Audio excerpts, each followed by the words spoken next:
Hi, this is a kind of application of circular motion type video. We're going to look at what happens in terms of circular motion as we go through a roller coaster, and then the other application is, say, a mass on a string in circular motion. So we'll actually take this one to start with. Actually, no, let's wind back a bit, because I think that we need to just think about this equation. What we're going to do is not mathematically difficult in terms of algebra, but I think that the nature of this f confuses students. Obviously, it's exactly the same f as in F equals ma, and F is the resultant force. Okay, so when we've taken into account all forces, this is the resultant force. And in this particular case, we call this the centripetal force. That's the force that provides the acceleration.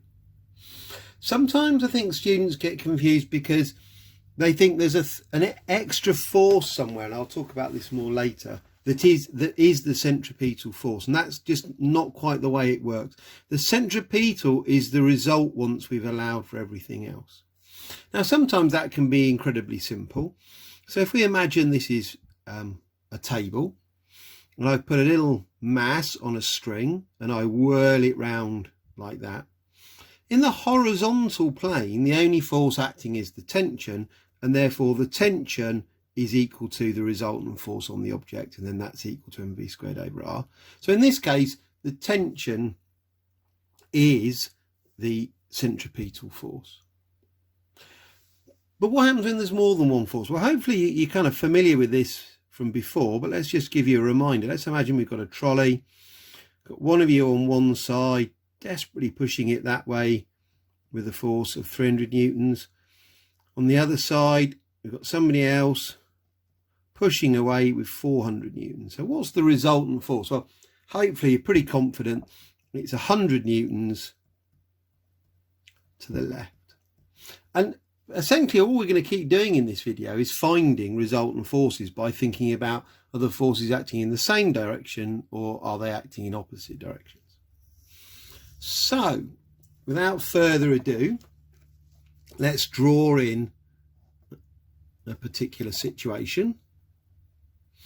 So we've got a mass going around in a circle. Now, the thing we're not going to talk about much in this video, just because we're trying to keep the amount of material in any one video more limited, is how might we know how fast we're going. In this video, we're just going to say it's got a velocity v, and that's fine. But had it stay, the question asks, it started from rest, how fast it would be going there. There are questions I've seen where you're going to need to reuse from last year, mgh equals a half mv squared to find out how fast it's going. But we're going to leave that for the moment. So when the object is here, the ball is here, and remember this is down, so kind of here's me standing by our example, and this is my head and there's my feet and I'm standing up, so gravity is acting down. There are two forces acting on here. There's the tension acting up and the weight acting down. Clearly the resultant is T minus mg, and I'm just going to pause. Why did I say T minus mg, not mg minus T? Well, because we know that the resultant force, the centripetal force, is towards the centre of the circle, and therefore T must exceed mg if the resultant force is upwards.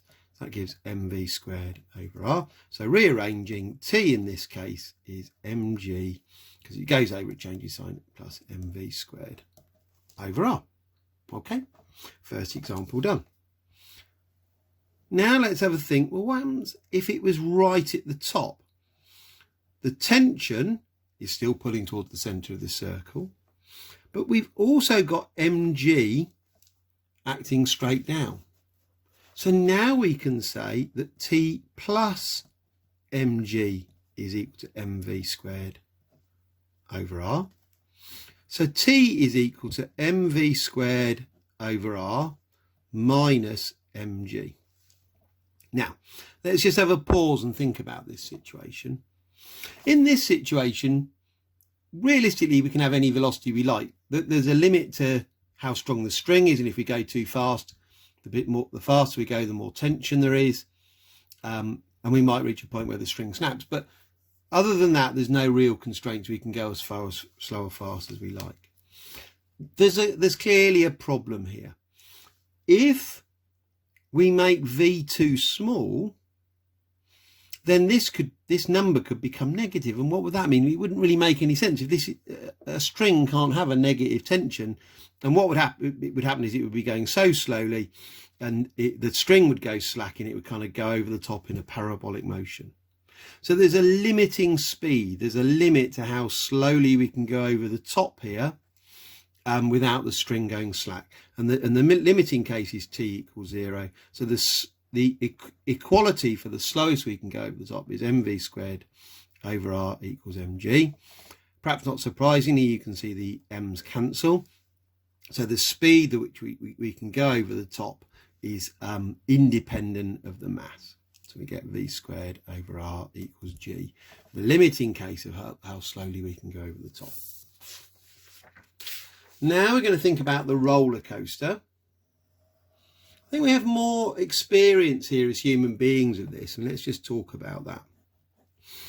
If you've ever been over a humpback bridge or been over a kind of that sort of shape on a roller coaster, you know you get a really kind of funny feeling in your tummy.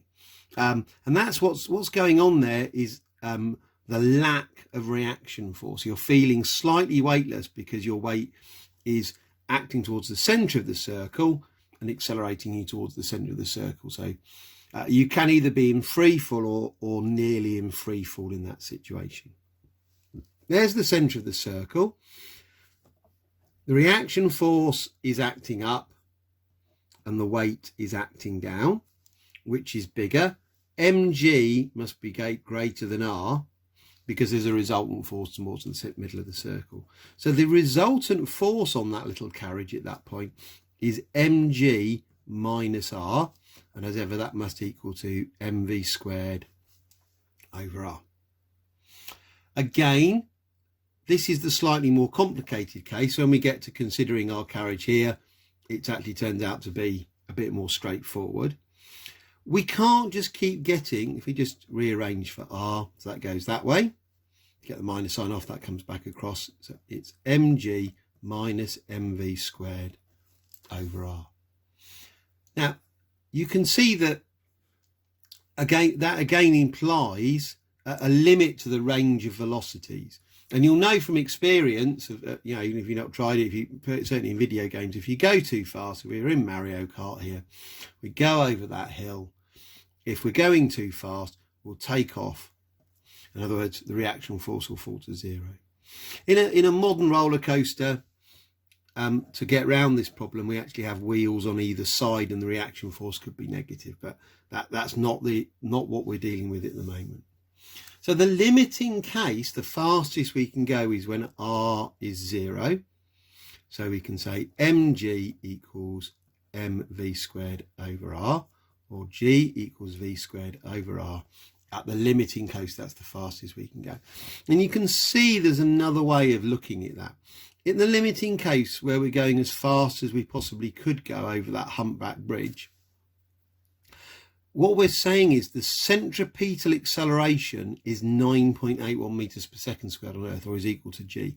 All of the weight of the vehicle is used to accelerate us around the circle. So there's no reaction. So all of the weight is accelerating us towards the center of the circle, and there's a kind of perfect balancing out at that point.